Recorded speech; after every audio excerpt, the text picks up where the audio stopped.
Hello, welcome to this talk. So this talk is about Blazor authentication, obviously, and it seems easy, but there are some caveats to take care to keep in mind, and that's what this talk is about.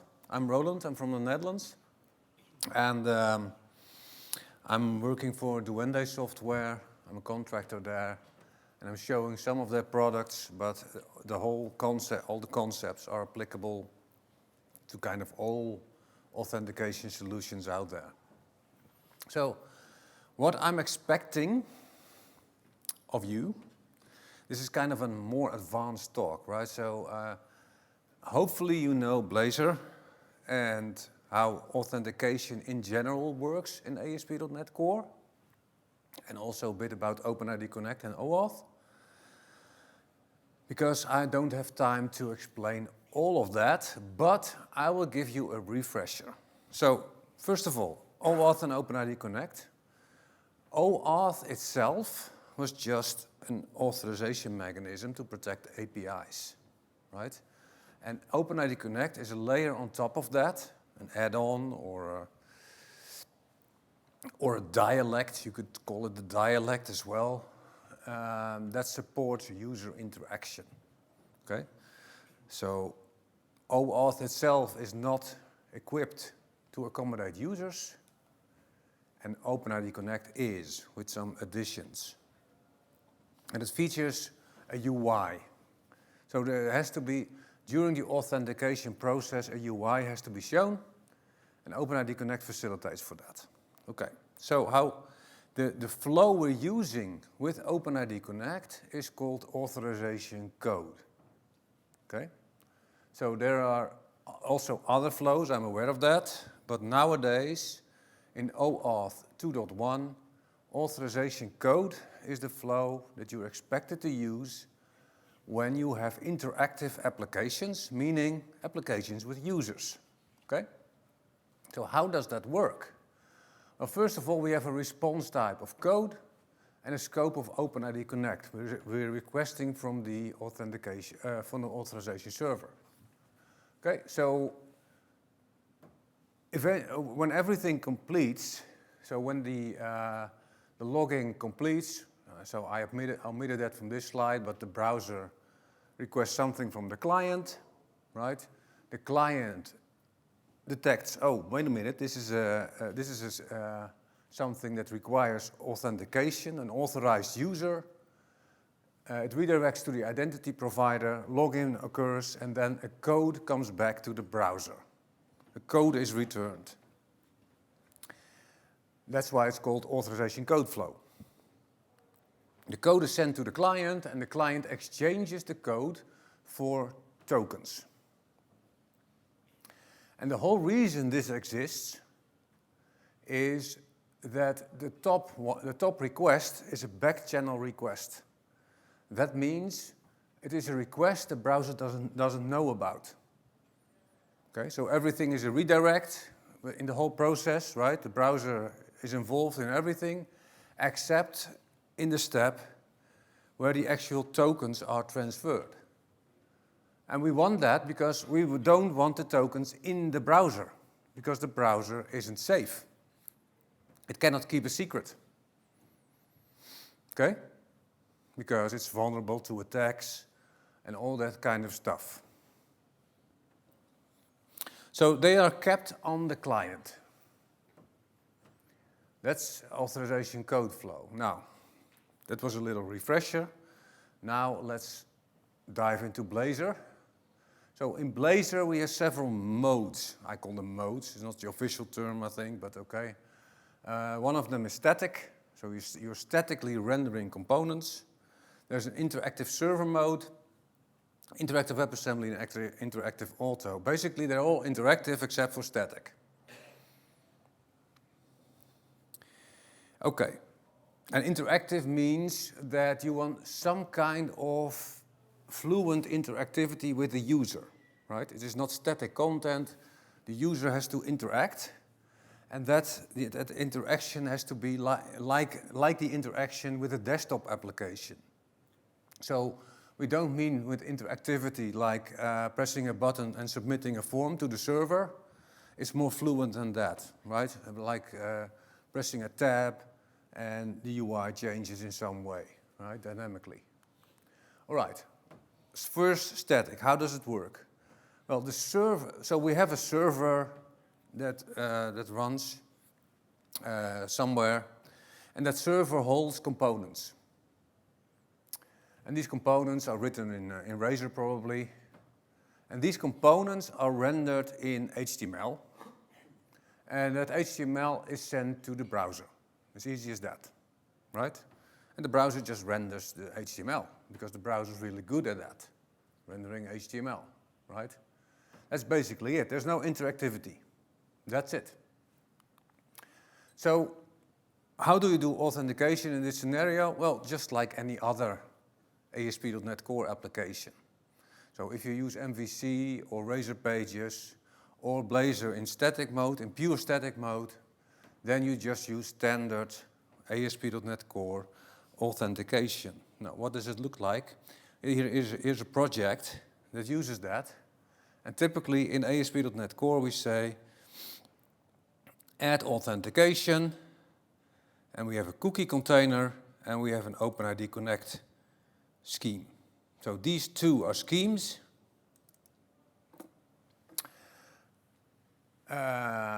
So basically we're using two authentication mechanisms here, and we call these schemes. We give them a name, which is just a string, and we tell ASP.NET Core, like, the default scheme should be the cookie scheme, and the challenge scheme should be the OpenID Connect one. Now, what does that mean? A scheme has actions, and we say all actions should use cookies except for challenge, and challenge is the action that triggers when the actual authentication process has to take place. It could be that a user presses a login button, could be that the user tries to access a resource that is protected. And when there is no valid session, then challenge will be called and the OpenID Connect flow will start. And subsequently, when that finishes, we end up with a session cookie. And from that moment onwards, the cookie scheme is used for all the other actions. And one of these actions is authenticate, which retrieves the identity of the user from the cookie. So that's basically how it works. And in the OpenID Connect configuration, we configure the authority, that is the identity provider we're using. And we have a client ID in secret, and we select some of the flows available at the identity provider. And code just means authorization code flow.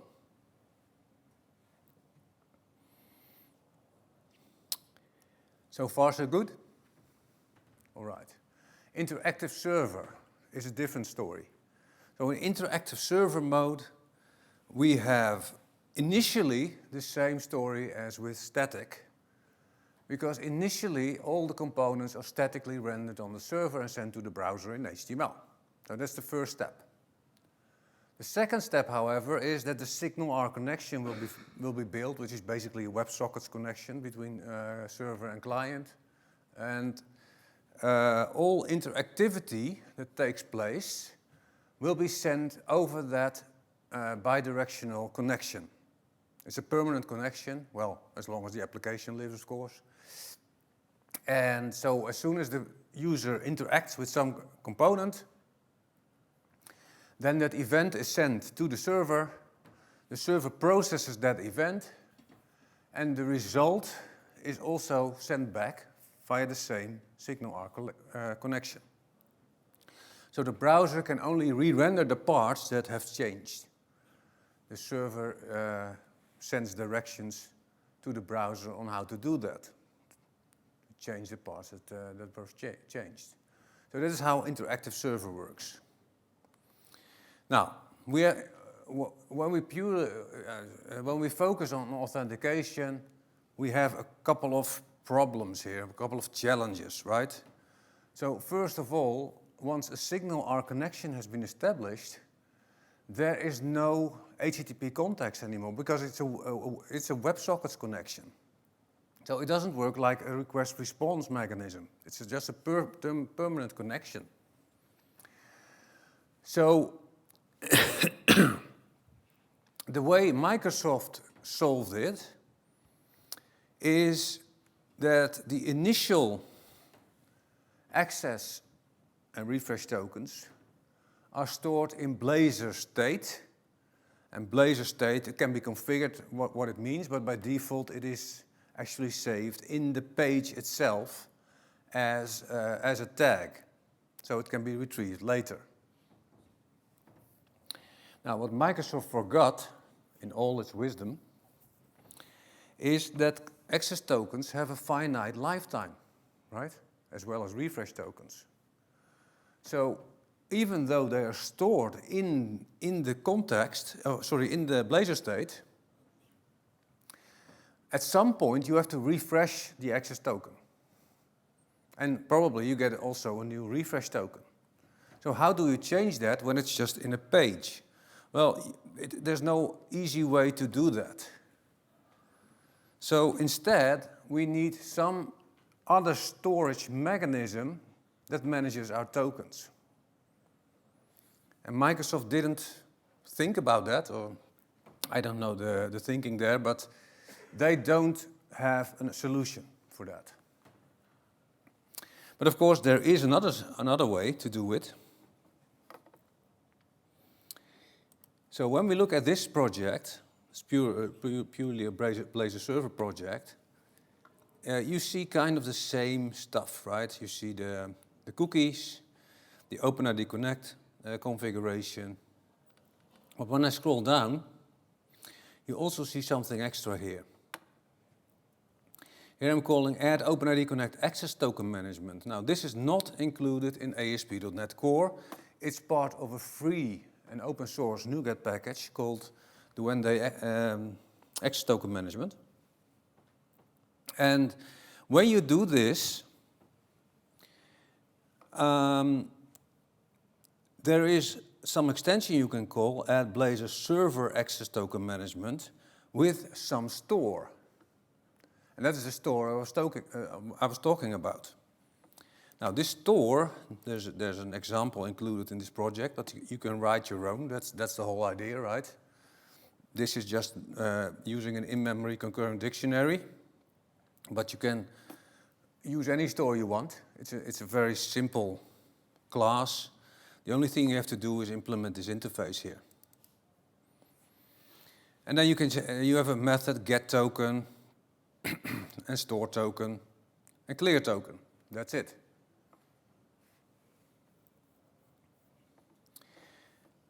Now, so now we have configured this token store, and the NuGet package I was talking about now registers some classes here that enable automatic token refresh. And it does that in a proactive way. So before a request is done to the API, the access token is checked if it was expired or not, or if it will expire in like a minute, which is the default. When that's the case, it will automatically refresh it if a refresh token is available. So you don't have to do anything for that, except for registering a special HTTP client, and that's what's done here. So you have to register an access token HTTP client with some base address, and whenever you use this HTTP client, the automatic refreshing will occur using the server-side store. Okay? Now there are a couple of things that have to be done by you if you're going to use this. First of all, implement the token store or use a sample store, that's also fine. But the store also has to be initialized, and that's what we do with the OpenID Connect events. So this class here when I go back to program CS, during, hosting extensions, during the configuration of the OpenID Connect part, we say events type is that type.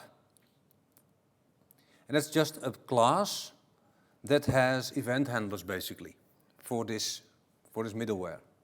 Same goes for cookies. There's also an events type there, cookie events. But first, let's take a look at OIDC events, and we handle the event token validated. And when this token is validated, we just retrieve the tokens. We have the tokens in the context. We just receive them. And what we're doing is we're storing them in the token store. Access token, refresh token, and identity token. These are all stored in that in-memory store in this case, right? So this is initialization of that store. Cookie events, we have a validate principle, and what has to happen here is that when the cookie scheme is used to see if a user is authenticated, in addition to the normal check of the session cookie, we also want to check the token store if there are valid tokens. And we're doing that here. So we say store get token async. Well, actually this name should be get tokens async, plural, because you get the whole set of tokens back. You get a token response and you can see if that's succeeded or not.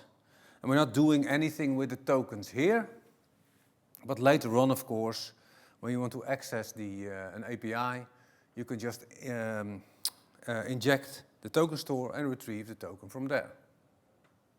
Okay, so that is how that part works.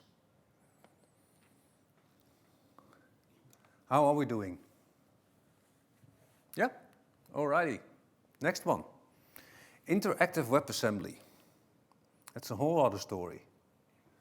So, with interactive WebAssembly, we have components on the server still.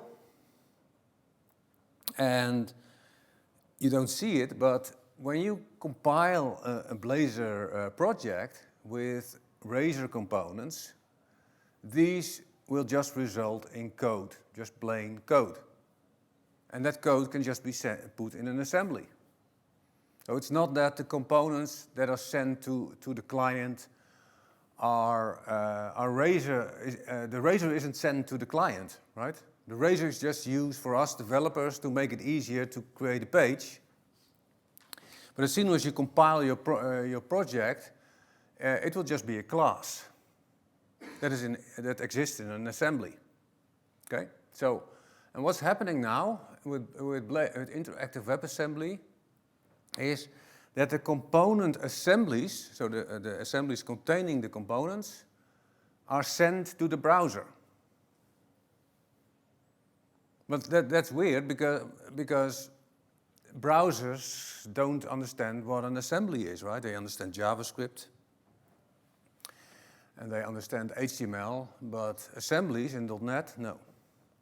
So to cope with that, a runtime is sent along. And that is a special .NET runtime, which is very compact. And the only purpose of it is to parse these assemblies. So to read these components in order to render them in the browser. So now the rendering part is done in the browser. So the heavy lifting is done in the browser instead of the server. And that's why WebAssembly scales better than a server-side solution. Okay, so that is how WebAssembly basically works. It's a single-page application, just like you would create a React or an Angular application. Blazor WebAssembly is also a single-page application where all the UI logic is handled on the client, on the browser. Okay? Again, we have problems here. So, as I said, browsers can't keep secrets. So how do we handle tokens now? Because there's not really a server now. It's just a browser that runs the application. And we can't send tokens to the browser. There's also complexity around the whole authentication mechanism and also the refreshing of tokens. Are we doing that all in the browser? It's not really, might be not really simple to do that. And finally, last but certainly not least, think about the first slide I showed you about authorization code flow. Authorization code flow needs a backchannel request. The whole purpose of authorization code flow is that we don't send tokens to the browser. So we can, I know there are libraries out there that you can install and that do authorization code flow in the browser, but it's not really authorization code flow because there's no backchannel request and the tokens are sent to the browser anyways. So don't use that. It's not safe. So how do we solve this? Oh, this is a reminder slide. I forgot I put that in. Okay, so we're missing that backchannel request because we only have the application running in the browser. The solution is BFF. And BFF is not best friends forever, but back-end for front-end. And you could read it as a back-end for a front-end. So what we're doing is we have our front-end, our Blazor WebAssembly application, and we are deliberately creating a dedicated back-end for it. Okay? So even though it doesn't have a back-end by default, we're just creating one. And that's the BFF. So how does it work? Well, now we have the SPA. It doesn't really matter if it's Blazor WebAssembly or React or whatever, right? Running in the browser. We have the BFF project, which is just an ASP.NET Core project running on the server. And now all the complexity around authentication is on the server side. So the SPA doesn't know anything about authentication. All it knows is then when it wants to log a user in, it has to call a certain endpoint on that BFF. That's all it knows. So when the login button is pressed, we just redirect to /account/login, for example. Could be anything, but that's an example, right? The BFF is configured for authentication with OpenID Connect. And what it does, it just initiates the authorization code flow. Login occurs at the identity provider. A cookie is set in the browser, which is the single sign-on cookie. Excuse me, and then the tokens are sent to the BFF. So now we have the same situation as before, no tokens in the browser, right? We want that.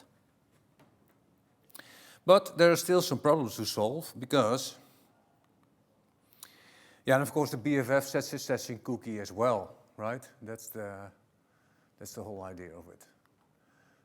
We still have some problems because how does the SPA know who the user is? Because that cookie we have here, we've set there, that is an encrypted cookie. It's encrypted by data protection for good reason, because we don't want the browser to read it. Cookies can be read in a browser and we don't want that exposed. So the key to decrypt that cookie is only present on the BFF. So the cookie isn't readable. Although it contains all the claims of the user, it is not readable by the browser. It's only readable by the BFF. So the way to solve that is to just create an endpoint on the BFF called user. And the SPA can just call that endpoint. And of course, that endpoint is protected with the authorize attribute or whatever. It requires a valid session cookie. So all the BFF does is it reads the identity from the cookie and it returns that as a response to that request. Okay? Now, we still have a problem. And that is cross-site request forgery, because cookies are vulnerable too, right? Cross-site request forgery is the main, well, maybe the most important attack out there. And we want to mitigate that attack. So how do we do that? Because this slide here, if that cookie is somehow compromised, then somebody else can read the user information. We don't want that. So the solution there is same-site cookies.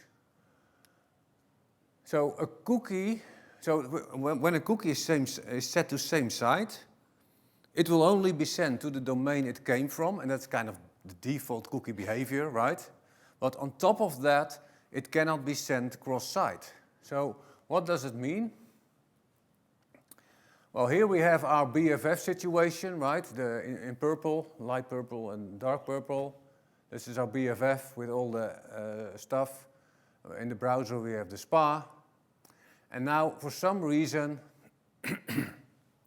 maybe because of a phishing email or whatever, the user is redirected to another website, to another web application. And that web application has a nice button, win 1 Bitcoin, right? Press here. And when the user presses that, it does a redirect to our BFF. And the attacker hopes that then the cookie will be sent along and that it can acquire access to the resources over there. But with same-site cookies, that's not possible. The cookie is just not sent to the BFF anymore because it's not the same site. These two are running on the same site. Now, what is a site? You could see a site as a domain. There are some nuances there. There are differences, but for now we can say the same domain, right? So let's say that these have to run on the same domain, and because of that, this cookie will be sent along, even though same site, even though it's the same site cookie. But this is running on another domain, so then the browser doesn't send it. Okay, so that's the whole idea of same-site cookies. Now, the cookie can be set in 2 modes, lax and strict, where strict means no exceptions to the rule, and lax means there's one exception, and that is for GET requests. So only GET requests can be sent cross-site. And the reason for that is, well, for example, when you have a blog post and you want to link to another site, and maybe you want that cookie to be valid anyways with a GET request. It's still dangerous, especially with a BFF, and that's why I recommend to always set it to strict mode with BFF use. Okay. Now, so a requirement here is that server, so BFF, and browser application, so SPA, run on the same site. So how do we accomplish that with Blazor? Well, it turns out that is quite simple with Blazor.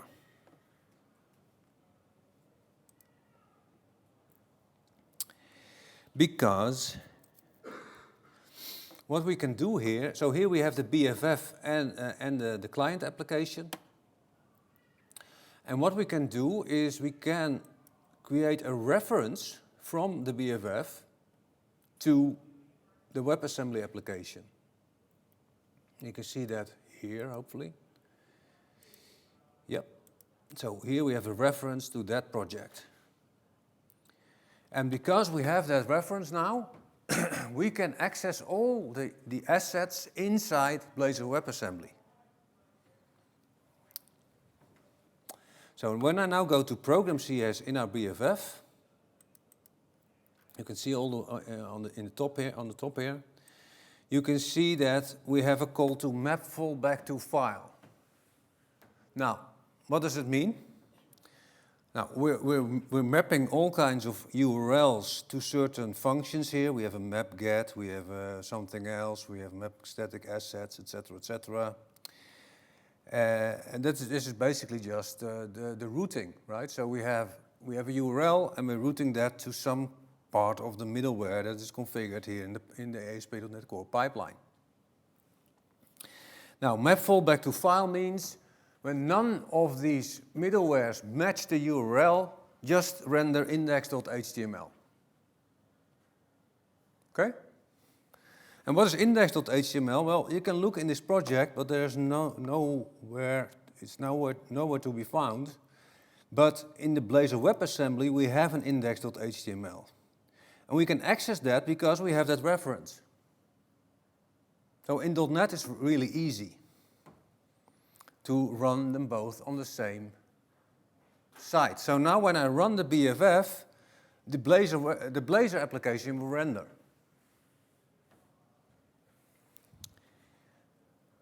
I see some of you don't believe me.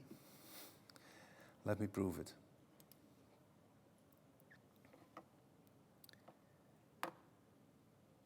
Not that one, that one.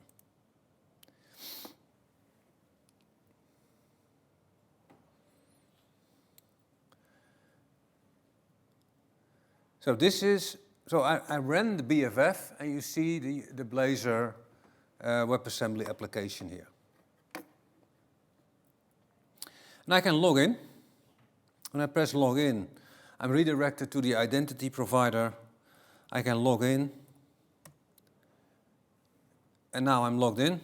I see all my claims and I can do stuff. And you can see the BFF, sorry, the Blazor WebAssembly application now knows who I am. Well, that's not really me, but you get the picture. Okay. Now, how does this work in terms of BFF configuration? Well, when I scroll up,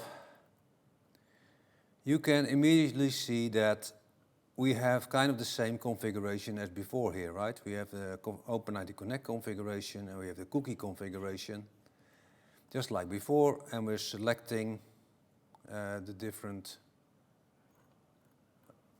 no, we're not selecting the different schemes, it's automatic. So what happens here is we do builder services at BFF. Now this is also a Duende NuGet package. And it facilitates the whole BFF structure. So it gives you the endpoints needed, it gives you anti-forgery protection and all that kind of stuff.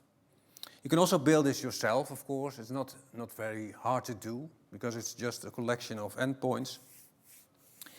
It's just convenience here. So, and what you can do is that BFF you can configure with OpenID Connect and with cookies. Now, once you've done that, you can call map BFF management endpoints, and that actually creates the /account/login/account/user /account/logout and that kind of endpoints automatically. So now the Blazor WebAssembly application can just call those. So when I go to the Blazor WebAssembly application here, I go to I think it's in layout. Yeah. Then you can use, when a user has to log in, you can just render an anchor tag pointing to the login endpoint on the BFF. And that's about all the complexity it gets to authenticate the user, right? And it's running on the same site, so we can just use relative URLs. Now you can also see the authorized view here. Authorized view is authorized and not authorized. When we are authorized, we're showing the name, etc., etc. But I told you before that knowing who the user is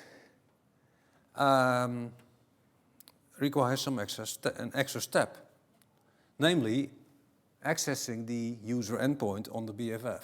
So how is that solved? Well, in Program CS here, we have this add BFF Blazor client. Again, this is part of an open source NuGet package. And you can just install that and call that. And when we drill into that, you can see that there is an authentication state provider registered here. And that authentication state provider, that's just a mechanism in Blazor. And it provides the state of the authentication. And that means basically who the user is. So when we drill into that, you can see there's all kinds of plumbing here, but eventually the user endpoint is called to fetch the user.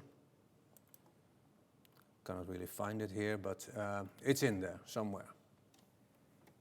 And there's some other logic here to cache the user's identity, because else, whenever the user object is accessed, a request will go out to the BFF, so we want some kind of caching mechanism in place.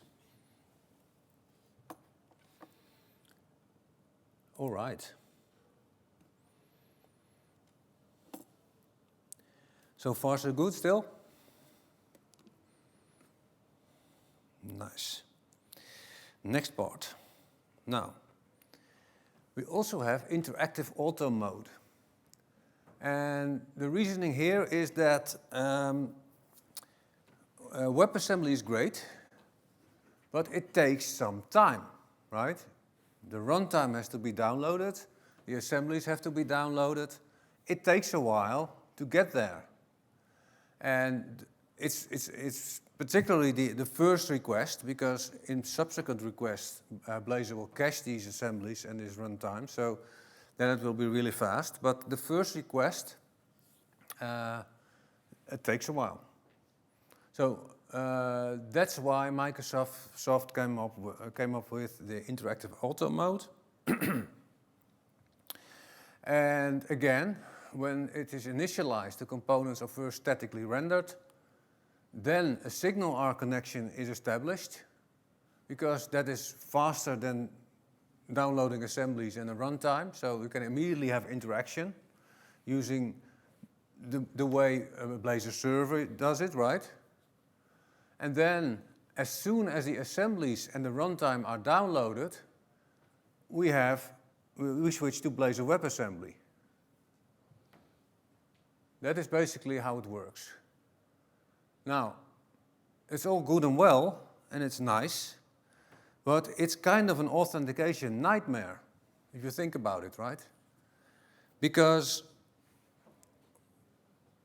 the two ways I explained so far are totally different from each other, and now we have to use them both at the same time. But there's no other way to do it. So we have to cope with that. And on top of that, we also have to think about the transition between what happens if the authentication, if the mode changes from the signal R connection to WebAssembly. How do we take the identity we might already have and transfer it to this new WebAssembly mode? That's also complex. Well, it turns out there is a solution, but it's not really easy. Let's put it like that. So here's the Blazor auto rendering project. And now we have a combination between BFF and Blazor Server authentication. So we need a server store for the tokens, but we also need a BFF component.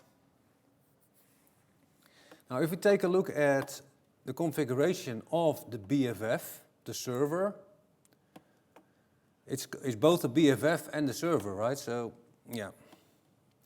You can see we're calling add BFF, and we're also calling add Blazor Server here. And what add Blazor Server does is it registers another authentication state provider that works in server mode. So when we are in server mode, this authentication state provider will be used, and we use our token store basically.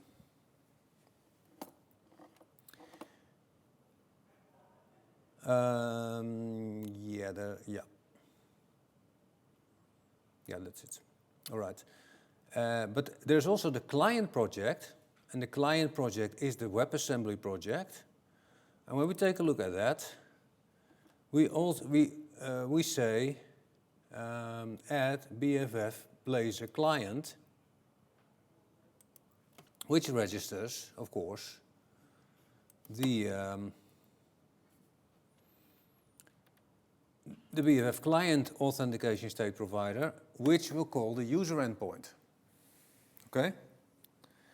Now, in addition to that, we need to have have some logic that takes care of the transition I was talking about, and that is also taken care of by this special middleware we are installing here. So as long as you use the components in that NuGet package, then you're good. It doesn't mean it's better, but at least it's usable. So the packages involved here are Duende BFF. That is the basic BFF functionality. And there's also a NuGet package, Duende BFF.Blazor, and that facilitates the calls I just showed, taking care of all that complexity in auto mode as well. All right, now that's great. So we talked about authentication, but we also have data access. How does that work? So with data access, I mean, what if we want to call an API, for example? API endpoint. Well, first of all, we have static and interactive server, and there are no problems there. We can just use an HTTP client as normal and just do the call, include the access token, and we're done, right? There's nothing really too complicated there. Just a standard ASP.NET functionality. But if we have interactive WebAssembly with a BFF, then things change. And it depends on what kind of endpoint it is we will want to call. So is it an endpoint on the BFF itself? Could be, right? It's just an ASP.NET Core project, so we can just create an endpoint on the BFF itself. Then we don't need an access token even, because we can just use the session cookie. We can just create an endpoint, accept the session cookie as authentication, and that's it. And because this is a same-site cookie, the cookie is only valid between the SPA and the BFF. So even if some kind of attack happens, the cookie will be unusable outside of that context. So we can safely call that endpoint. And remember, the BFF is dedicated to that one particular SPA. If we have two SPAs, we have two BFFs. Okay, so that is for what I call internal endpoints. But what if we have an API that is external of these two, right? It is an API that is called by other applications, for example, as well. In that case, we do need an access token, but the SPA doesn't have the access token, remember? So it cannot call the API directly, it has to do that through the BFF. So it does a call to the BFF to a particular endpoint on the BFF, and that endpoint is configured to use a reverse proxy. And what it does, it proxies the request to the API, and of course, in the process, it attaches the access token, which is present on the BFF. And now the response will be proxied back to the SPA.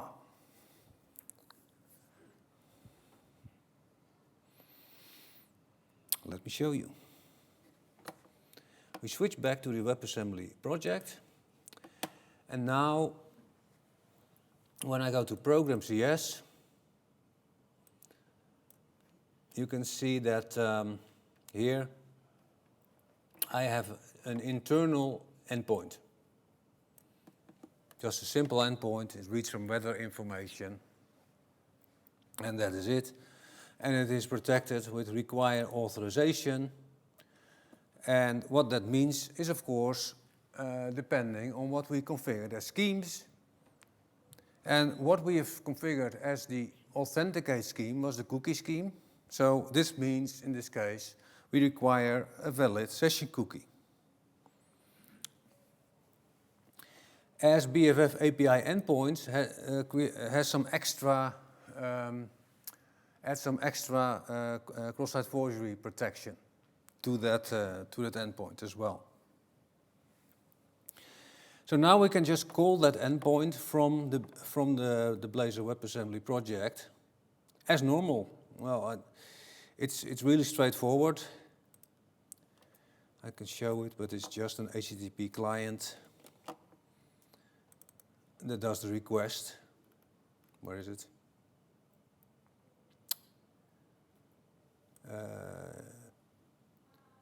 Yeah, just a call to that endpoint.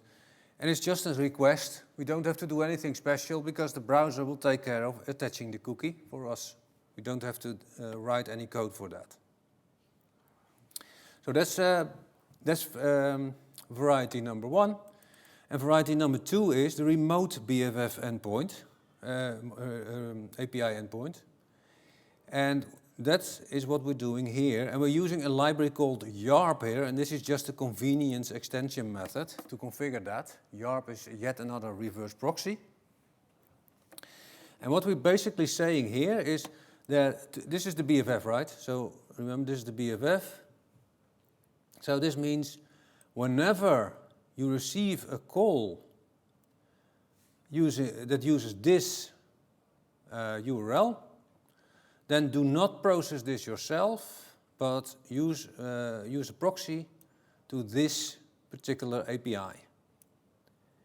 And when you do that, please attach the access token you have in your store. Okay? So in order for this to work, we also have to enable remote API support when we are configuring BFF. Okay, so now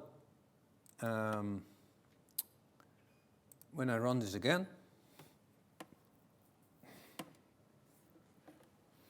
I have two options. So whether is doing the local endpoint, which doesn't work because I'm not logged in, right? So there's no session cookie. So there's no way that that endpoint can be accessed. And the same goes for claims. But now what claims is on the remote API, and that needs a valid access token. And I don't have that either because I'm not logged in. So on the BFF there's no valid access token. So I first have to log in. And when I do that, I see my claims here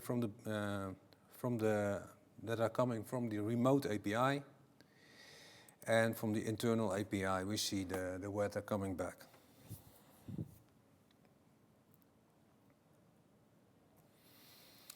All right. Now, what about interactive auto? How do we do that? Well, again, two distinctions, embedded APIs and remote APIs. For embedded APIs, remember we now have two flavors of Blazor running at once, server and WebAssembly. So what we can do here is we can take advantage of dependency injection. So we can create an interface, iWeather client, for example, right? And create two implementations, one for each mode. One for server mode and one for WebAssembly mode. And we register one on server and one on WebAssembly, and we just inject the interface in the component. Okay, so let's switch back to the auto-rendering project. So what we can do, so here we have Blazor auto-rendering is the server part, and Blazor auto-rendering.client is the client, the WebAssembly part. The components exist here. Here the pages exist here. But they can be rendered either in server mode or in WebAssembly mode. This project is referencing this project. So what you have to remember is that the components itself are not depending on any mode, right? Unless you explicitly tell it to, for example here. But if you don't specify anything, it depends on the context, where it runs, right? So, for example here in Guijt, sorry, in weather, we don't have any specific, we have interactive auto, but we don't have any specific direction telling it to run on the server or on the, in the WebAssembly mode, right? It just says auto. So it could either be in server mode or in WebAssembly mode. We don't know. So here you can see we're injecting an iWeather client. And this iWeather client is registered in two different ways. On the server part in Program CS,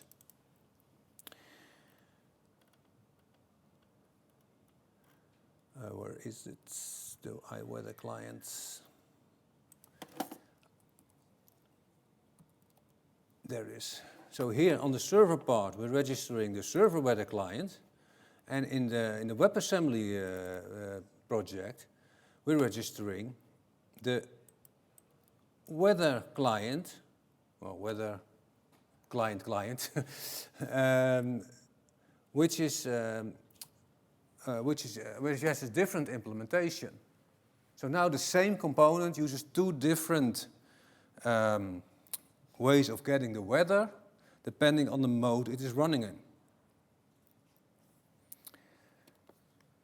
Now, no, not yet. Almost. Remote APIs are different. Well, it's kind of the same trick we're doing. The only difference is we're doing it with HTTP client. So they're both using HTTP client, but in a different way. And on the server, we needed to use the token store, and the client has to do it via the BFF. Remember, because it doesn't have the access token, right? So in order to do that, we can, on the client, on the WebAssembly application, we can say add remote API HTTP client, and this call actually uses this configuration here. So it uses this URL because I've specified that here. And you can see it starts with remote APIs. And remember, the BFF was configured to react to remote APIs and forward these to the remote API. Okay, so that's what we do on the Blazor WebAssembly application. And when we go to the server application, we also have a Guijt HTTP client, and we just configure it as normal with a base address. And we're using add user access token HTTP client as I showed you before. So it uses the token store, it uses the automatic refreshing of the tokens, etc., etc. Now, in the component itself, in the Guijt component, we can now just inject an HTTP client factory, and in the code, we can say create client greet. Now, it can either be the client we created on the server or on the WebAssembly project, depending on the mode it is running in. Okay, so it's kind of the same trick. We're just using HTTP client here. And with that, I'm done. Are there any questions? No questions. All right. If you want the code, it's on my GitHub here on this URL. If you have any questions and you want to do it via email, email is here. Yeah, go ahead. When you first started showing the BFF solution, Yeah. you talked about the cookie. I think you had an arrow going direct from the ID provided to the browser. Yeah. I didn't get that. Was that just like I say, and actually it has to go the other route, or was there a second cookie? Yeah, there is a second cookie. So the question is, when you showed the slide, the BFF slide, there was an arrow from the identity provider to the browser. And how does that work? So the reason I did that is because the identity provider itself also sets a session cookie. So in addition to the client, the BFF, the identity provider is also just an application, and that application also sets a session cookie. So we always have n+1 cookies, and where n is the number of clients. Okay. And the +1 is the cookie from the identity provider. And that particular cookie is important because that is the single sign-on cookie. So when the user goes to another client that is configured to use the same identity provider, the user doesn't have to log in, but because there's already an active session, meaning the identity provider will just directly return the tokens, the code, and then the tokens can be retrieved. So how does the identity provider... So the cookie would have to be sent in a response, but to what request? If the client is only making a request to the BFF and not directly to the identity. Yeah, so the identity provider itself is also configured to use session cookies. So and it internally also just calls sign-in async, meaning the cookie is set. I can show you in a minute if you want. Yeah. Yeah. Any other questions? Yes, sir. Yeah, you're using the so you're using the render plugin, the package. Is that because natively they just can't do this, or is it because it makes it easier, or is it actually the Blazor like natively Yeah. just can't do this at all? Yeah. So the question was, you're using the Duende package for BFF. Are you doing that because it's easier? Yes, basically. I could write it all myself because it's just a number of endpoints. But you have to take care of cross-site request forgery as well. It's also not very difficult to do. But the BFF package just provides some fluent API on which you can configure it and explain it better. That's the only reason. Yes, sir. If I have my API endpoints in my server, Yeah. and I need them partly for my Blazor app Mm-hmm. and partly for external apps, for consuming Yeah. applications from on different sites. For Yeah. example. How do I have to make changes to this code thing? So that So so the question is, what if I have endpoints for both endpoints that are dedicated for one particular SPA, and I have endpoints that needs to be shared across other applications? Well, I would just take the pragmatic route here. Just the ones that are dedicated for the SPA itself, just define them on the BFF and put the rest in an external API. okay, That is basically the rule, easiest way. the easiest way. And Yeah. then you could use, of course, this remote Uh, stuff if yeah. you want to consume it as well. Yeah, you can use it both at the same time, right? So you can, yeah. Okay. All right, with that, thank you very much and have a great day.